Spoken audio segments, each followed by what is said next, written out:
네, 지금부터 그러면은 2014년 오마이 포럼을 시작하도록 하겠습니다. 안녕하세요, 여러분. 반갑습니다. 네, 오늘 날씨도 이렇게 후덥지근한데 상암동까지 와주신 여러분 감사합니다. 그리고 지금 오마이 TV로 이게 생중계가 되고 있는데 시청하고 계신 시청자 여러분, 또 오마이뉴스 독자 여러분 반갑습니다. 올해도 벌써 이게 7월 말이 되었네요.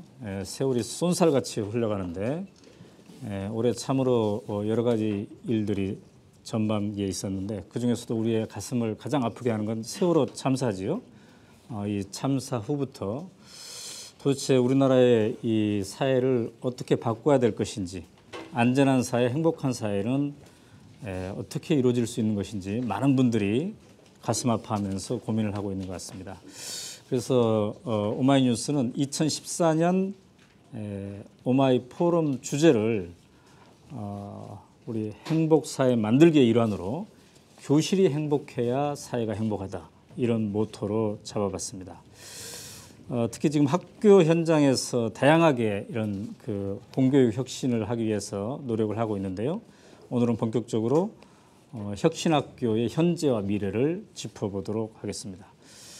그래서 크게 우리가 오늘 3부로 나눠져 있는데요. 1부에서는 혁신학교의 대강에 대해서 우리가 한번 감을 잡아보고요. 2부에서는 혁신학교에 직접 참여하고 있는 우리 선생님들 그리고 학생들, 학부모 모시고 솔직한 이야기들을 나눠보도록 하겠습니다. 그리고 3부에서는 서울의 조희연 교육감님과 전라북도의 김승환 교육감님을 직접 모시고 얘기를 나눠보도록 하겠습니다. 그때는 저희가 여러분들이 직접 또 이렇게 대화에 참여하는 시간도 가질 수 있도록 하겠습니다. 어떻습니까? 혁신학교의 모토가 더불어 함께 즐겁게, 대부분 그렇죠? 그래서 오늘의 이 포럼 자체도 그렇게 되었으면 좋겠습니다.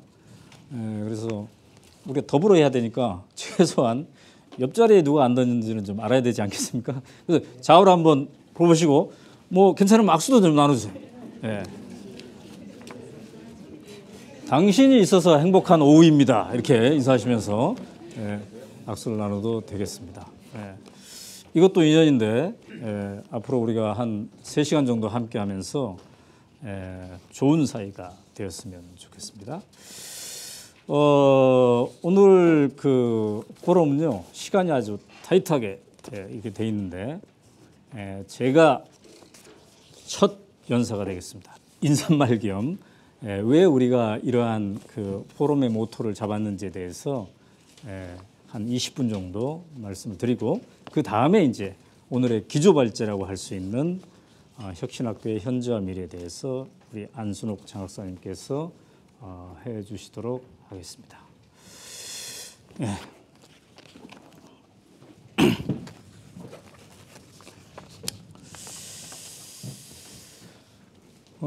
여러분은 이 자리에 교실이 행복해야 사회가 행복하다, 이런 모토로 이제 오셨는데 요즘 어느 정도 행복하게들 사십니까? 제가 오늘 발제를 이렇게 준비하면서 내가 가장 최근에 행복하게 했던 순간들은 뭐지 한번 생각해 봤어요. 그랬더니 첫 번째로 올 추석에 우리 고향에 가야 되는데, 이 생각만으로 좀 행복해지더라고요. 그러니까 고향에 가 있으면, 저는 지금 인터넷 신문 사장으로서 온갖 정보의 홍수 속에서 이렇게 와 있는데 지리산 밑에 단 50가구밖에 안 되는 이 고향에 가면 저는 이제 행복감에 젖어듭니다. 왜 그런가 생각해 봤더니 어렸을 때 행복하게 살았던 것 같아요. 비록 돈은 없었지만 누가 키웠는지 모르게 우리가 그냥 키워졌던 것 같아요.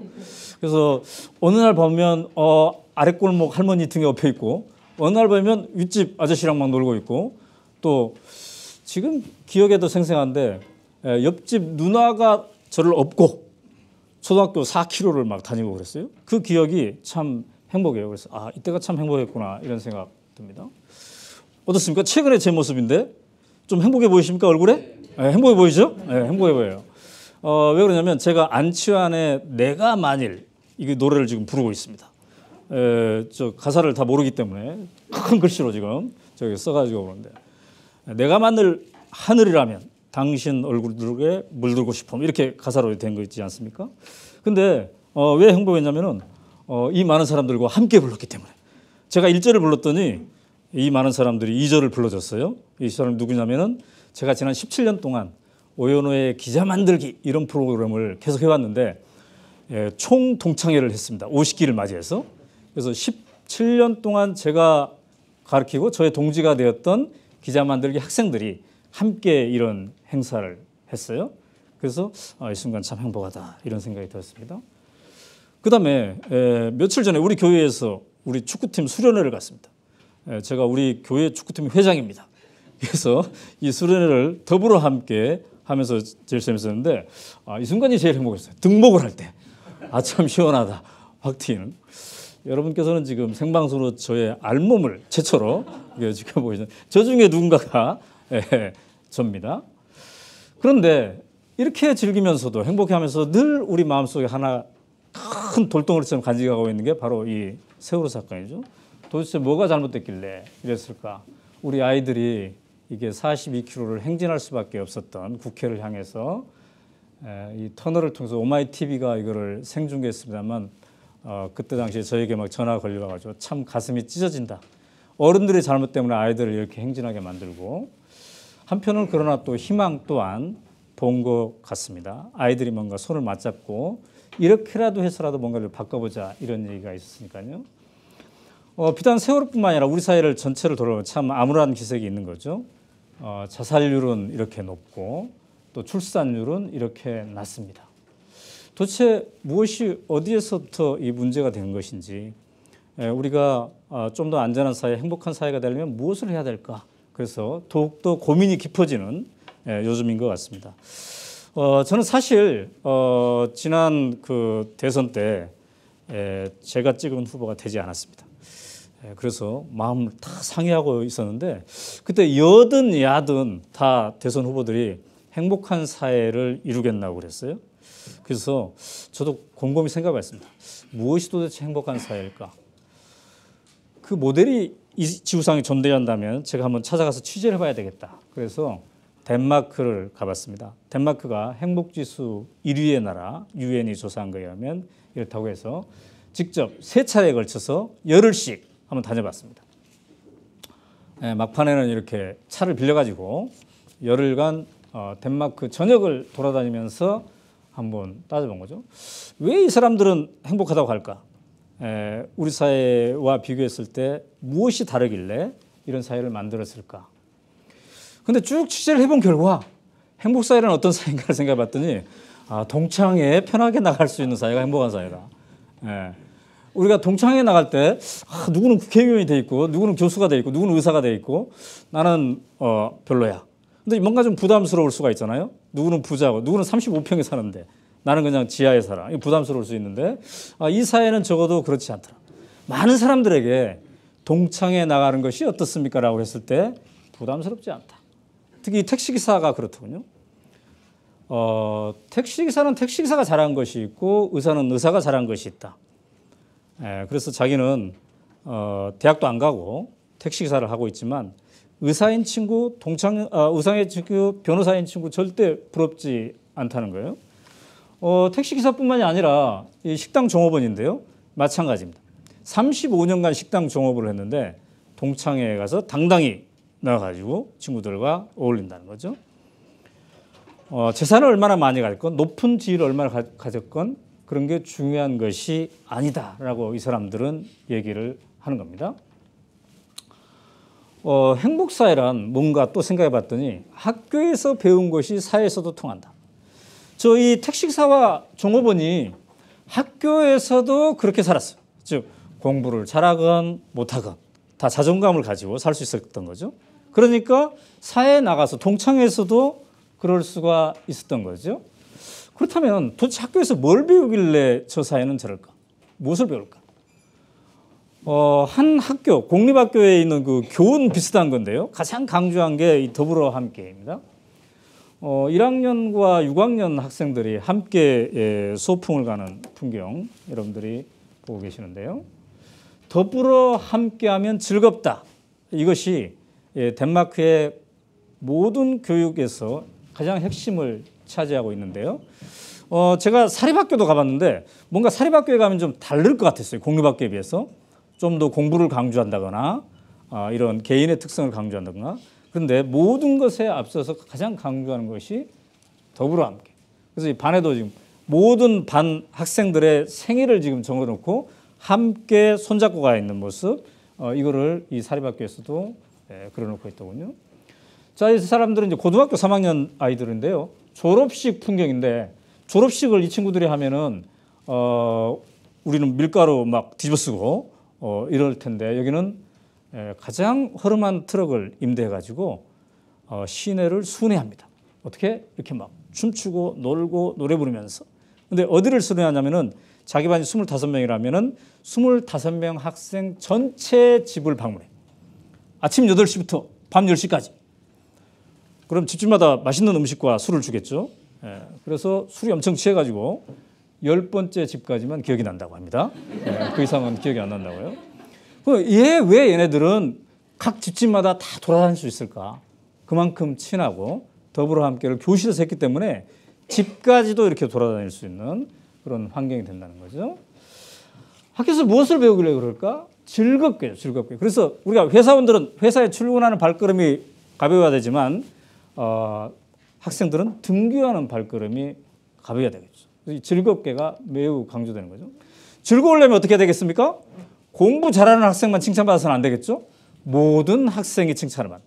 그래서 공부를 잘하는 것은 여러 가지 잘하는 것 중에 하나에 불과하다. 이렇기 때문에 공부를 잘한다고 우등상이 없습니다. 우등상이. 그다음에 7학년 때까지 일단 즐거워야 되니까 시험을 안 봅니다. 누구는 잘하고 누구는 못하고 이게 없어야 되니까. 문제아도 칭찬을 받습니다. 왜? 문제아는 여러 가지 창의적인 일을 할 가능성이 많기 때문에. 그다음에 주의력이 산만한 아이도 칭찬을 받는 그러한 것. 그래서 각 개인이 누구나 다 칭찬을 받고 자존감을 불러일으키는. 근데 이제 선생님한테 저 이렇게 얘기했어요.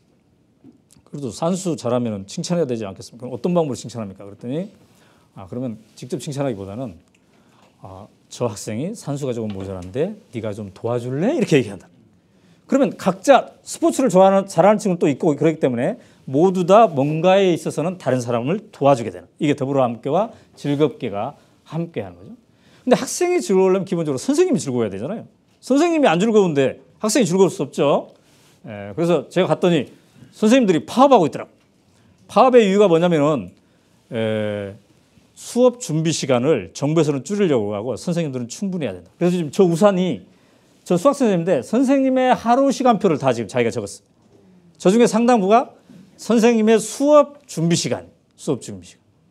그래서 제가 그랬어요. 맨날 똑같은 거 가르치는데 꼭 준비할 필요 있습니까? 그랬더니 변화를 추구해야 된다. 그래야 선생님이 가르칠 맛이 난다. 그래야 그것이 학생들에게도 즐겁게 다가간다. 선생님에 대한 배려, 이게 있겠고요. 그 다음에 교장 선생님도 즐거워야 되겠죠. 교장 선생님. 자, 이분하고 공통점이 다 교장 선생님이라. 근데 이분들이 공통점이 또 한 35살 정도의 교장 선생님이 된 분이더군요.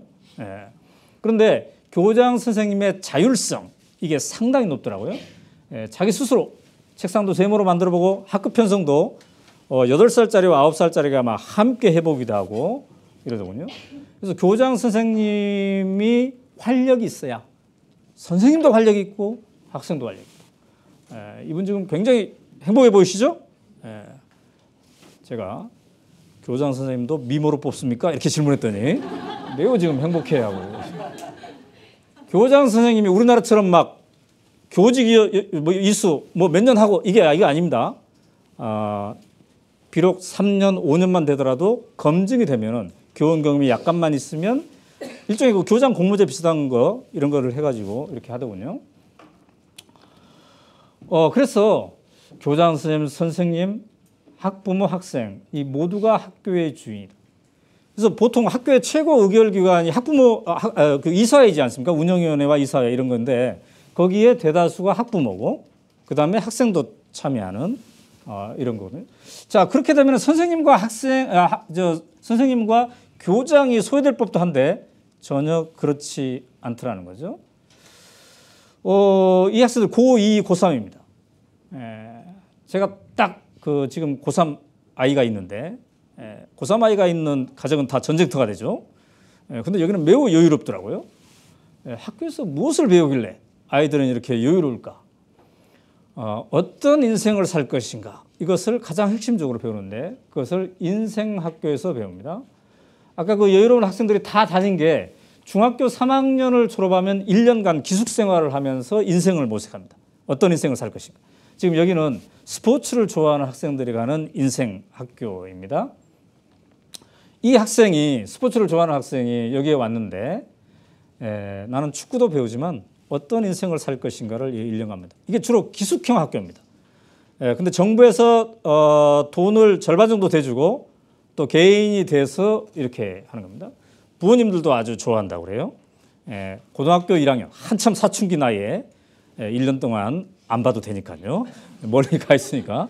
그런데 여기에서 얘네들이 자치를 하면서 자치 활동을 하면서 스스로 이렇게 막 함께 하면서 하는데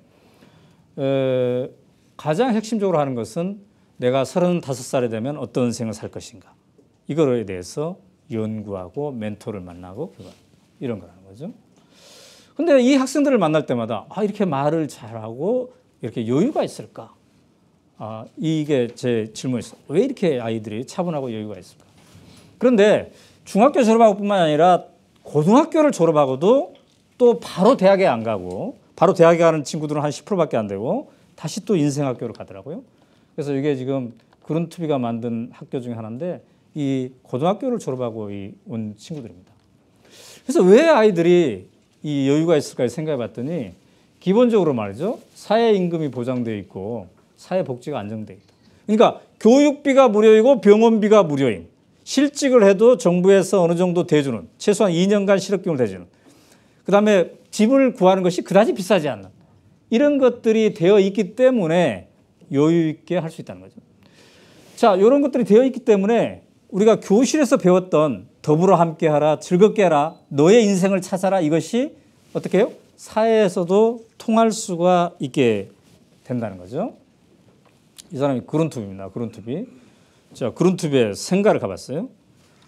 우리가 교실이 과연 사회를 바꿀 수 있을까? 이게 오늘의 제목 중에 하나잖아요. 근데 덴마크 사회에 갔더니 그럴 수 있구나라는 거를 증명해 보인 나라가 바로 덴마크라는 거죠. 덴마크 나라가 원래 이렇게 행복교실이 아니었고 행복사회도 아니었습니다. 근데 1860년도에 독일에게 전쟁에 패한 이후에 나라가 망할 뻔했어요. 우리나라처럼 이 세월호의 충격을 받을 정도로 엄청난 전 사회적 충격이 있었어요. 그때 등장한 것이 우리 비록 나라는 빼앗겼지만 우리가 깨어있는 시민이 되보자. 교육이 가장 중요하다. 그렇게 해서 이 그룬투비가 주창이 되어서 나온 겁니다. 근데 그룬투비가 뭔가 리더십이 있기 때문에 그러지 않았겠습니까? 여러 가지 리더십이 있었어요. 정신적 가치가 있었죠. 우리가 함석헌 선생이 얘기한 뜻이 있어야 된다. 이 뜻으로 본 한국 역사에서 얘기했는데 정신적 가치를 분명히 했어요. 이때 이 나라는 기독교 나라이기 때문에 하나님을 사랑하고 조국을 사랑하고 내 이웃을 사랑하고 너를 사랑하라. 이게 정신적 가치가 됐던 거죠. 독서의 힘, 감성의 힘, 열린 사고의 힘, 애국의 힘, 용기, 열정 이런 게 있었죠. 특히 용기와 열정 이게 매우 중요한데 처음에 그룬투비는 이 성인학교를 먼저 만들었습니다.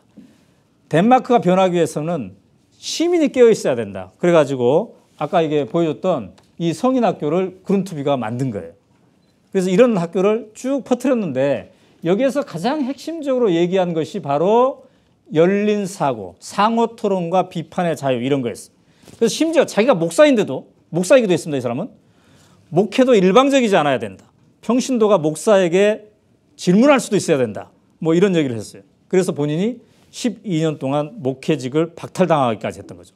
이런 용기와 열정이 있었어요. 처음에는 이 사람이 소수파였습니다.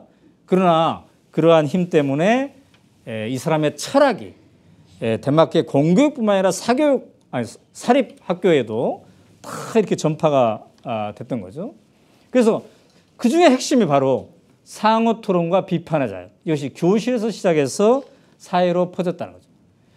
그러한 교육을 받은 사람이 깨어있는 시민이 된 거고 이들이 가장 핵심적으로 개인주의의 욕망을 버리고 협동의 참맛을 알게 된 거예요. 우리가 깨어있어서 뭔가를 해봤더니 더불어 함께 했더니 이렇게 좋은 세상이 오는구나. 그래서 이 공동체 같은 경우는 우리나라에 요즘 마을 만들기 하지 않습니까? 이 공동체는 무려 자기 수익의 80%를 공동체에 대요. 그래서 내가 이 사람들 왜 이렇게 사십니까? 했더니 딱 하는 얘기가 우리는 인간의 욕망이 통제 가능하다는 것을 보여주고 싶습니다. 그러더라고요.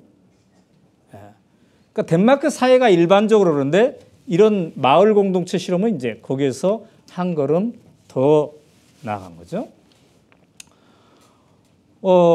이렇게 자기 개인의 이기주의의 욕망을 버리고 더불어 함께 사는 것의 맛을 아는 게 상징적으로 두 가지를 보여주는 게 바로 협동조합 운동이고요. 그래서 덴마크가 협동조합의 역사가 지금 110년 됐는데 이것이 아주 지금 융성해가지고 전 사회에 이게 퍼졌죠. 그 다음에 또 하나 보여준 게 부자들이 세금의 50%를 내도 아깝지 않다고 얘기하는 거예요. 아까 그 택시기사는 36% 냅니다. 그런데 의사, 변호사가 돼서 수익이 많아지게 되면 50%. 근데 제가 물어봤어요. 아깝지 않습니까? 근데 이 질문을 이해를 못하는 거예요. 왜 아까운지 이해를 못해요. 아니 내가 어렸을 때부터 학교 다닐 때 나도 공짜로 다녔고 내가 아플 때 나도 공짜로 치료받았고 그랬으니 이제 우리 후배들도 내가 좀 더 버니까 더 많이 내서 공짜로 받아야 되지 않겠느냐. 이런 식으로 생각을 이야기를 하는 거죠. 교회입니다. 교회. 제가 기독교 신자이기 때문에 주일날 교회에 가봤어요. 깜짝 놀랐어요. 전 국민이 80%인데 교회가 텅텅 비었어요. 매주 교회에 나오는 사람은 3%밖에 안 된다. 그래서 이 목사님한테 왜 안 나옵니까? 그랬더니 우리는 교회에 나오라고 얘기하지 않는다. 목사가 그러더라고요. 그러면서 이런 얘기를 하더군요. 우리는 교회의 신도수를 자랑하지 않는다. 덴마크 사회가 얼마나 안정적이고 신뢰 있는지를 자랑한다. 그죠? 마찬가지라고 저는 생각합니다. 이게 핵심적인 메시지, 제가 배운 메시지입니다. 그래서 저는 한국에 돌아가지고 절대 오마이뉴스 독자가 몇 명인지 자랑하지 않습니다.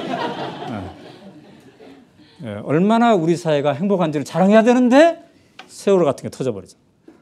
그래서 뭐 오마이뉴스가 뭐라고 자랑하기가 힘들어요. 사실 제가 덴마크를 취재하러 가는데 덴마크 언론인 40명이 바로 이 자리에 왔습니다. 그래서 오마이뉴스의 시민기자제도 이런 걸. 근데 지금 제가 자랑할 수가 없어요. 세월호 때문에. 근데 우리가 지금 오늘 이제 교실이 바뀌어야 된다. 이게 핵심인데요. 덴마크에는 가보니까 혁신학교가 없더라는 거죠.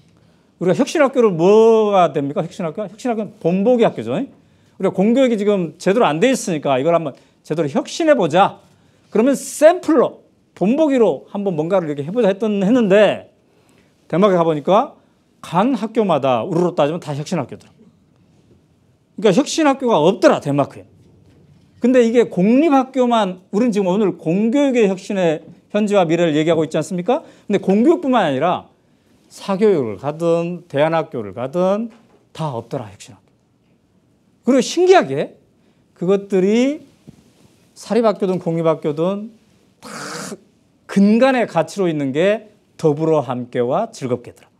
즉 자존감, 개인에게는 자존감, 그 다음에 연대의식, 자존감과 연대의식, 이 두 바퀴로 가더라 이거죠. 그러고 보니까 혁신 시민도 없더라. 즉 우리는 어떻게 하면 깨어있는 시민이 우리가 될 것인가 막 노력하고 있죠. 근데 아까 길거리에 가서 사람을 붙잡고 물어봤더니 저 세금 50% 내는 거 절대 아깝지 않습니다. 이렇게 말하는 시민이 길거리에 발로 채이더라. 그죠? 깨어있는 시민이 특별하게 있는 게 아니라 그렇더라. 그래서 혁신은 하나의 문화가 돼 있더라. 그죠? 문화가. 그래서 저는 우리가 그러나 이렇게 되기까지, 이렇게 문화가 되기까지 공짜가 없이 130년, 길게 보면 150년 동안 투자를 해온 거예요. 누구에 의해서? 처음에는 그룬트비 같은 선각자가, 그 다음에 지금 제가 안 썼습니다만 크리스천 콜처럼, 이 크리스천 콜은 같은 교육자인데 그룬트비보다 이름도 알려주지 않고 당대의 빛을 보지도 못했으나 그런 희생자가 있었기 때문에, 그들이 초기의 혁신학교를 막 했기 때문에 이것이 교실을 변화시키고, 그 다음에 이들이 이제 학생들이 농민이 되어서 농촌을 변화시키고 이 농민들이 나중에 노동자가 산업화 시대 노동자가 되어가지고 사회를 변화시키고 그다음에 정당을 변화시키고 정치를 변화시키고 이렇게 해서 행복사회를 만들었다는 거죠. 제가 요새 이런 류의 강의를 많이 합니다. 사실 오마이뉴스에 연재를 한 3분의 1을 했는데 그래서 독자의 여러 가지 같은 성원에 의해서 9월 1일 날 책을 드디어 내려고 합니다. 지금 가제가 이렇게 되어 있는데 그 이후에 다시 여러분들에게 또 다가서도록 하겠습니다. 자, 오늘의 여는 이야기는 이렇게 결론 짓겠습니다. 자, 혁신학교 전국에 우리가 지금 곳곳에서 새로운 시도를 하고 있습니다. 그들에게 응원의 박수를 우리 모두가 참여하면서 함께 보내야 되겠습니다. 우리의 최종적인 목표는 혁신학교가 없어질 수 있도록, 혁신학교가 우리의 문화가 될 수 있도록, 혁신학교를 졸업하는 이 학생들이 깨어있는 시민이 되어가지고 우리 사회 전체를 깨어나게 할 수 있도록. 그래서 우리 서울교육청, 경기교육청, 전북교육청 이런 교육청에서 우리 지금 혁신학교 얼마나 잘 되고 있다 이런 걸 더 이상 자랑하지 않고 우리 사회 전체가 혁신하고 있는 것이 문화로 정착됐음을 서로 기뻐하고 즐거워할 수 있는 그런 날이 빨리 왔으면 좋겠습니다. 감사합니다.